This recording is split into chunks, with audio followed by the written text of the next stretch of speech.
The Columbia River Basin, a massive watershed and terminus for hundreds of streams and rivers, reaching as far east as Yellowstone National Park. The Great Columbia River is the lifeline that connects this vast ecosystem with the Pacific Ocean. For centuries, it provided a vital thoroughfare for salmon and steelhead migrating to their native spawning tributaries. With over 200 years of human expansion and development, the river has endured many changes, resulting in momentous impacts on fish, habitat, and native culture. Today, new efforts and strategies are underway to recover its lost glory. Way of the Columbia takes you upriver to explore its many tributaries and learn more about this important work.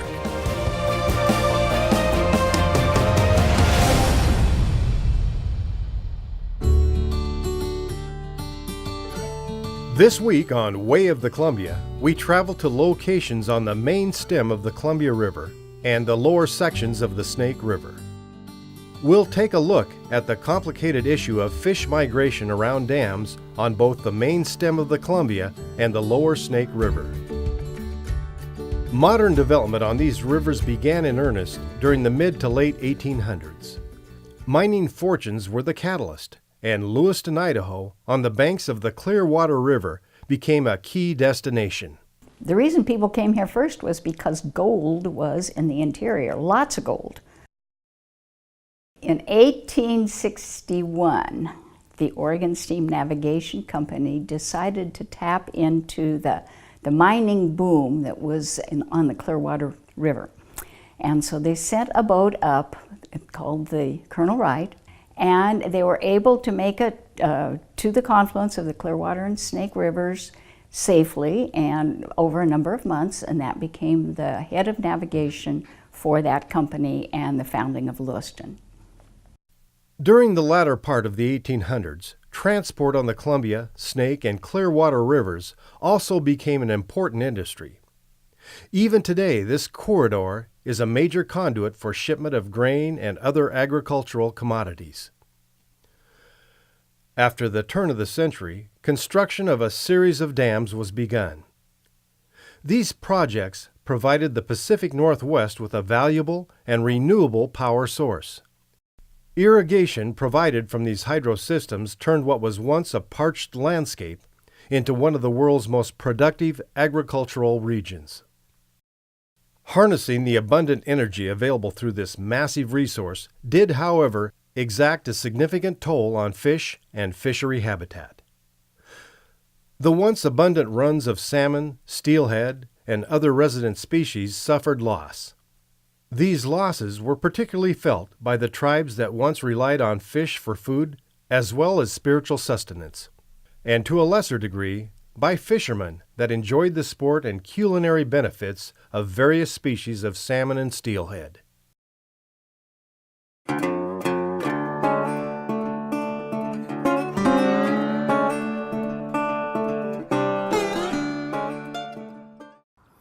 Well, the first dams, of course, were small dams that were built by settlers for irrigation purposes, and that went on into the larger dams starting around 1900 on Jackson Lake, for example, or on the Boise River, Barber Dam. There are a number of dams that were being built in the upstream areas that were cutting off bits and pieces of the spawning grounds and migration corridors.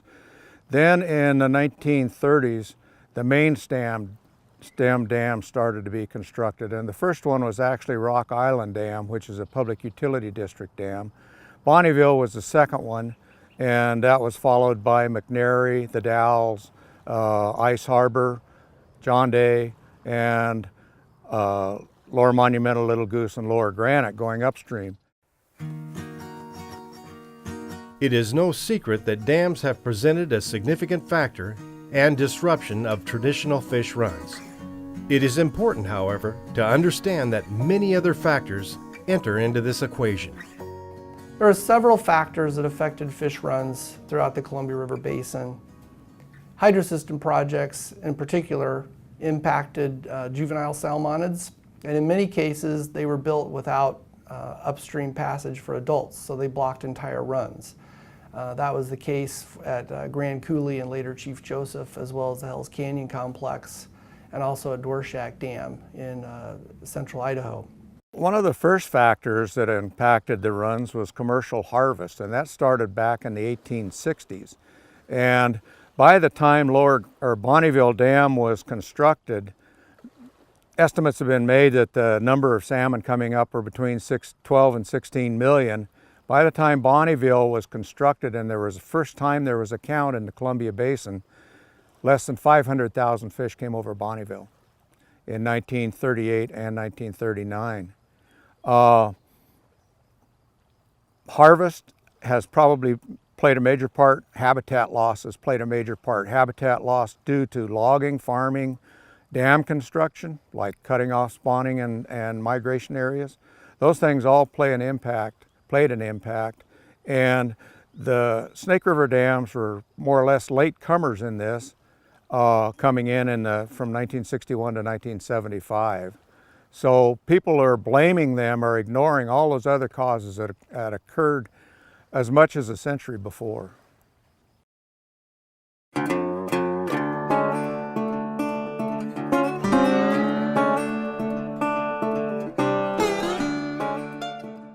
So in the Northwest, our salmon and steelhead are largely an anadromous species. Anadromous signifying that they start their life history in freshwater, they migrate out to saltwater, and then as adults they return back to freshwater. So that is the term anadromy. So all of our salmon and steelhead go through some sort of anadromy as part of their life history. Generally, their life history then is that they're spending anywhere, as a rule, 1 to 3 years in freshwater, although the fall Chinook salmon often spend less than a year. They're referred to as subyearlings. They move out to the ocean where the conditions are extremely productive and they take on rapid growth. And then as they feel that they're large enough and ready to mature, they move back into freshwater and move upstream into their spawning areas. In recent decades, the ability of salmon and steelhead runs to outmigrate down through the hydro system has been the focus of much attention. Passage for fish through the hydro system is complicated, but the path for outbound juveniles has proved the biggest challenge. At the main stem dams, juveniles are challenged by a couple of things. First, obviously, is there's a large block of concrete in the river. They either were able to migrate through the turbine units historically, or in those instances when there was high levels of spill, either voluntary or involuntary, they could pass over the spillways. That didn't happen very often historically. The second is that there's a reservoir now. The channel of that reach, that impoundment, the cross-section of that channel is much larger than it used to be. So the water moving through it is moving at a slower rate. It also makes habitat for either native species or non-native species that prey on these fish. Some of the major issues that we've had, not only at Ice Harbor Dam, but all the dams really on the federal system, on the lower Snake River and lower Columbia, are getting the juvenile fish, the small migrant fish, from their rearing grounds to the ocean. And what happens is, in the past, we've seen fish delay at those dams. They become susceptible to predation. They're not able to migrate on their own volition at times, just because they couldn't find a passage route past the dam. And so we've been working on all kinds of innovations and systems that help ensure that those juvenile fish can pass through the dam quickly on their own time frame and pass the dam safely and without injury. Initially, outbound juvenile fish arriving at a dam would either pass through the turbine unit, through a spill gate, or in some facilities bypass the powerhouse by route of what is called an ice trash sluiceway, each presenting challenges for juvenile survival.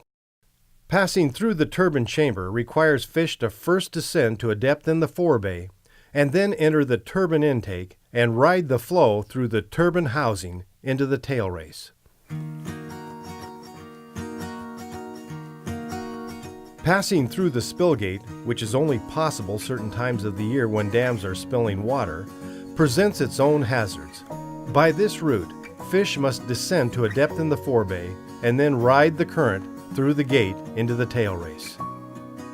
When possible, if available, an ice trash sluiceway is traditionally a preferred option, but only a percentage of outbound fish find their way to this escape. Another method to assist juvenile fish around the dams to their ocean destination is the mode of barging and trucking.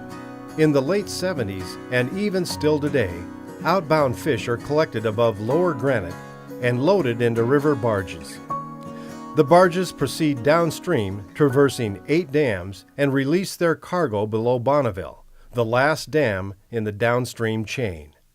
Although this practice is highly successful for safely transporting fish around the dams, studies have shown that these fish sometimes have a diminished sense for return to their natal spawning areas. Beginning in the early 90s, a system-wide effort began to significantly improve the ability for fish to safely negotiate the hydro system. This effort includes state, tribal, and federal agencies, utility districts, and the Army Corps of Engineers all working together. One of the first significant innovations to help outbound juvenile fish was the development of a screen diversion system. With this, screens are positioned at the turbine intake. Fish entering the intake are screened or redirected to a bypass, either by way of a pipe or in some cases the ice trash sluiceway. This represented the early stages of what would become a much improved juvenile fish bypass system. To further enhance the bypass concept, during the mid-90s, bypass waterways were constructed. These fairly elaborate fish conveyors feature a channel-like flow and allow fish to circumvent the dam and re-enter the river at a point below. Juvenile fish that are migrating downstream reach the dam and are drawn towards the turbine units because a lot of flow is going to the turbine units. There are screen systems at most of the dams that try to screen fish away from those turbine units. These are long screens that occlude part of the turbine unit intake. Fish go up the screen. If they're tuned properly, fish are not coming into contact with the screen. There's a cushion there. But they ride up the screen into a gate well, and then they move into a collection channel where they essentially are bypassed around the project and released back into the tail race at some point downstream. A lot of improvements have been made at several of the dams because we knew that the outfalls, the location where these fish were put back into the river, were in poor areas as far as predation. They were in back eddies, or they were places that were affected by overall operations of the project. So a lot of attention in the last 5 to 10 years has gone into siting where those outfall locations are. You want them to be in fairly fast-moving water and far enough away from shore that predators can't get to those areas. The journey upriver for adult fish traveling from the ocean to their spawning reaches is a much better scenario.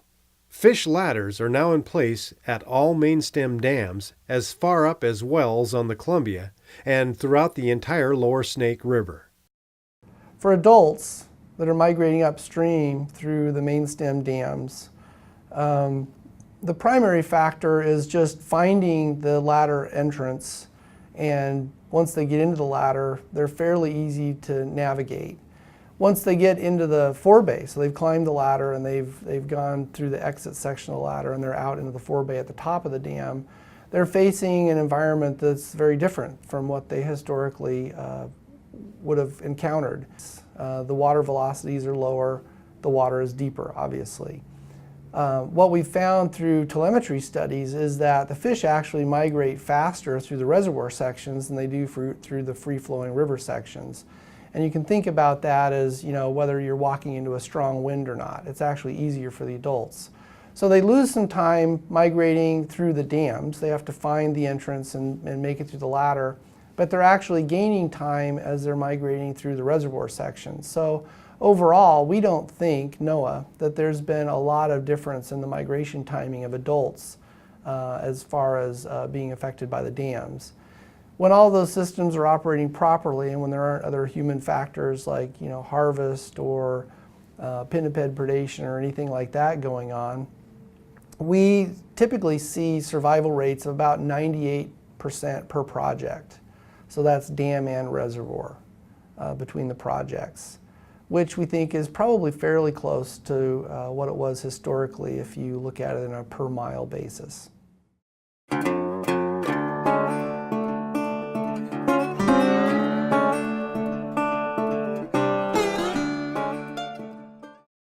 With the improved efficiency of turbine screening largely in place, the emphasis shifted to the concept of surface passage. Beginning in about 2000, much testing and modification has been implemented to employ this concept. Simply stated, surface passage involves creating a passage option where fish can swim over the dam from the forebay in a more natural and traditional fashion. These type of spillways are called weirs and have proved a very efficient means of passage for migrating fish. The most modern technology that's being implemented is the use of the spillway weirs. And when these fish come down to any one of the 8 dams, in a normal spillway bay, they had to go down 50 feet and shoot out from under a spillway gate. Back in about 1999, we came up with the idea of putting in an elevated weir so that you could have an overflow out of the reservoir over the dam. Make it more like a natural lake where water runs out and through a river downstream. So the juvenile salmon and steelhead that are moving downstream are generally in the top portion of the water column, and that was why the concept for the spillway weir was developed. And largely one of the benefits of the spillway weir was that the fish no longer just held in the forebay of the dam, that's the pool above the dam, at the surface, milling around looking for a passage route, but they more readily found it with the surface passage weir, with the spillway weir, and moved downstream, and so they expended less energy just milling around looking for a safe passage route. The concept of spillway weirs really began at Ice Harbor in the mid-90s. There's a natural, what they call ice and trash sluiceway that was part of the original dam construction. We did testing on that sluiceway. That testing was done with very little flow actually, and we found that a lot of fish chose to use that route. I think it led to it was a genesis really for the idea of doing that on a larger scale. We looked at Lower Granite Dam because really that's the first dam that fish encounter on the Lower Snake River. There's millions of fish that approach Lower Granite Dam, and was really a natural test site for that kind of concept. In 1999, we began to do modeling on the work. We came up with a prototype for Lower Granite Dam that went through modeling, design, construction. With that biological testing, we found out that the juvenile fish used it readily. A high percentage of fish used it in a relatively small amount of the river flow, and they passed safely. So we had high survival, high usage, and we felt that concept was a success. We then looked at Ice Harbor Dam to do what we call kind of the first generation of that concept. We did change some of the engineering at that point in time to make the removable part of it more reliable, more feasible. But essentially it was the same structure, just retrofitted to Ice Harbor Dam. Again, that was installed in 2004-2005 timeframe. With all the biological testing we did on that, we confirmed again that concept worked well. Fish used it in high numbers and with high survival. And at that point, working with the fishery agencies, we were then just on a fast track to implement those systematically in the Lower Snake River and on the Lower Columbia River. One of the innovations at the Ice Harbor Weir is its capacity to be moved in and out of a given spillway. In a sense, it's actually a large floating structure and therefore dubbed Removable Spillway Weir. This massive structure was actually fabricated in Portland, Oregon, then floated and barged upriver to its current post at Ice Harbor Dam.